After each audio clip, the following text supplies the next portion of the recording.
दोस्तों, आज की वीडियो में हम आपको ब्रह्मास्त्र से भी कहीं ज़्यादा शक्तिशाली अस्त्रों के बारे में बताएंगे जिनका उल्लेख हमें पुराणों में मिलता है।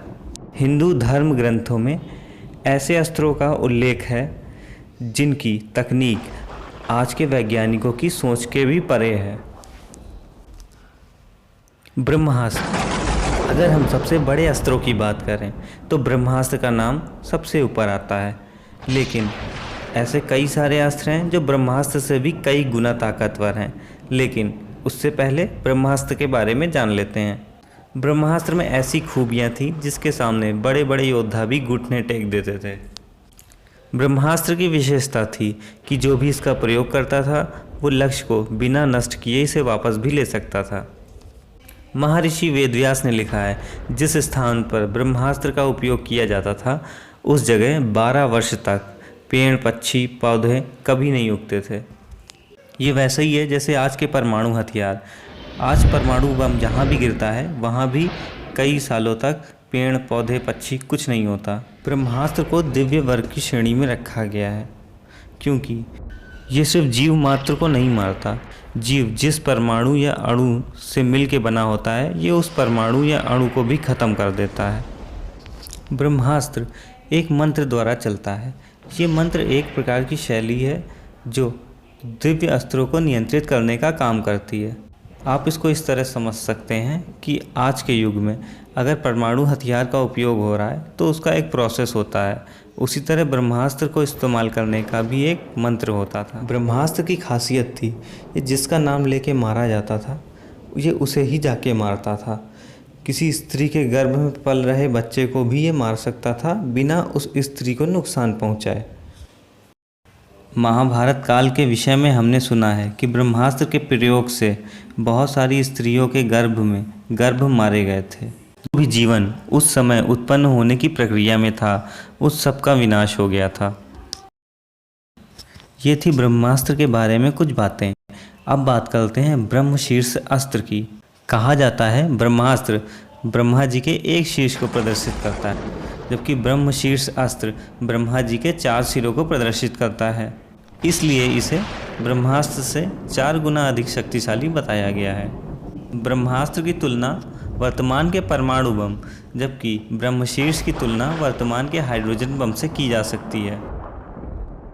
अगर कोई ब्रह्मशीर्ष अस्त्र को इसकी पूरी क्षमता का प्रयोग करते हुए चला सकता था तो ये संपूर्ण पृथ्वी को नष्ट करने में सक्षम था। पुराणों में लिखा है कि जिस जगह ब्रह्मशीर्ष का प्रयोग किया जाता था उस जगह अग्नि से वर्षा होती थी और वर्षों तक वहाँ बारिश नहीं होती थी। शीर्ष अस्त्र न केवल साधारण मनुष्य, असुर बल्कि देवताओं को भी नष्ट करने की क्षमता रखता था। ब्रह्मशीर्ष अस्त्र का ज्ञान गुरु द्रोण ने सिर्फ अर्जुन और अश्वत्थामा को दिया था।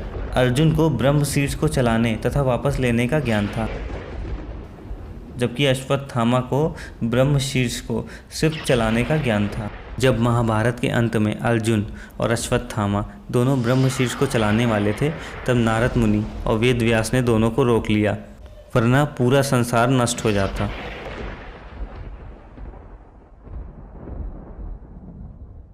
शिवजी का पाशुपतास्त्र भी एक प्रकार का ब्रह्मशीर्ष अस्त्र है। इसे संकल्प, वाणी, दृष्टि और कमान 4 तरीके से चलाया जा सकता है। ब्रह्मदंड अस्त्र महाभारत के समय का सबसे खतरनाक एवं शक्तिशाली अस्त्र बताया गया है। ये अस्त्र हर उस अस्त्र को ख़त्म करने की काबिलियत रखता था जो इसके खिलाफ चलाया जाता था। प्राचीन ब्रह्मांड विज्ञान शास्त्र के अनुसार ये अस्त्र एक बार में 14 आकाश गंगाओं को ख़त्म करने के काबिलियत रखता था। ब्रह्मदंड अस्त्र इतना शक्तिशाली था कि ब्रह्मास्त्र और ब्रह्मशीर्ष अस्त्र को भी ख़त्म करने की काबिलियत रखता था। ब्रह्मदंड अस्त्र का उल्लेख रामायण में भी मिलता है। जब महर्षि विश्वामित्र ने महर्षि वशिष्ठ को नष्ट करने के लिए ब्रह्मास्त्र चलाया था, पर महर्षि वशिष्ठ के ब्रह्मदंड अस्त्र ने विश्वामित्र के ब्रह्मास्त्र को निगल के ख़त्म कर दिया था। नारायण अस्त्र। नारायण अस्त्र भगवान विष्णु का अस्त्र है जिसका सामना कोई भी अस्त्र नहीं कर सकता। कहा जाता है कि अगर नारायण अस्त्र का प्रयोग एक बार भी हो जाता है तो इसे कोई भी शक्ति रोकने में असफल थी। नारायण अस्त्र को यदि कोई एक बार भी चला देता था तो ये शत्रु का वध करके ही वापस लौटता था। नारायण अस्त्र को शांत करने का एक ही तरीका था, वो था समर्पण। इस शस्त्र को सिर्फ समर्पण का भाव ही शांत कर सकता था।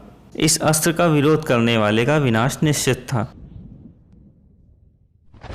इसलिए महाभारत में जब अश्वत्थामा ने नारायणास्त्र चलाया था तो भगवान श्री कृष्ण ने सबको अपने अपने हथियार फेंकने का आदेश दिया, क्योंकि अगर किसी के हाथ में धनुष अथवा बाण रह जाता तो उसका नाश निश्चित था।